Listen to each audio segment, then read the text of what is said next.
Pinarayi Vijayan takes oath as Kerala CM for second time. The LDF government led by Chief Minister Pinarayi Vijayan assumed office for its second consecutive term on Thursday after Governor Arif Muhammad Khan administered the oath of office to Vijayan and his 20 cabinet colleagues at an event at the Central Stadium. Pinarayi വിജയനായ ഞാൻ നിയമം വഴി സ്ഥാപിതമായ ഭാരതത്തിൻ്റെ ഭരണഘടനയോട്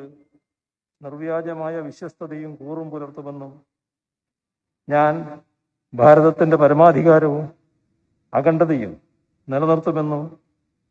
ഞാൻ കേരള സംസ്ഥാനത്തെ മുഖ്യമന്ത്രി എന്ന നിലയിലുള്ള എൻ്റെ കർത്തവ്യങ്ങൾ വിശ്വസ്തയോടും മനസാക്ഷിയെ മുൻനിർത്തിയും നിർവഹിക്കുമെന്നും ഭരണഘടനയും നിയമവും അനുസരിച്ച് ഭീതിയോ പക്ഷപാതമോ പ്രീതിയോ വിദ്വേഷമോ കൂടാതെ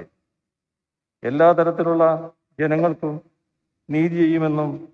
സഗൗരവം പ്രതിജ്ഞ ചെയ്യുന്നു.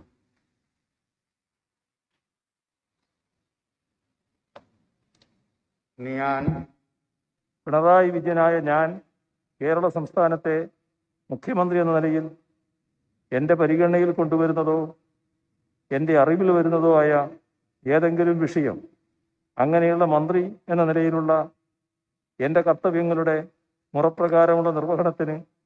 ആവശ്യമാകുന്നതൊഴികെ ഞാൻ ഏതെങ്കിലും ആളുകൾക്കോ നേരിട്ടോ നേരിട്ടല്ലാതെയോ അറിയിച്ചു കൊടുക്കുകയോ വെളിപ്പെടുത്തി കൊടുക്കുകയോ ചെയ്യുകയില്ലെന്ന് സഗൗരവം പ്രതിജ്ഞ ചെയ്യുന്നു.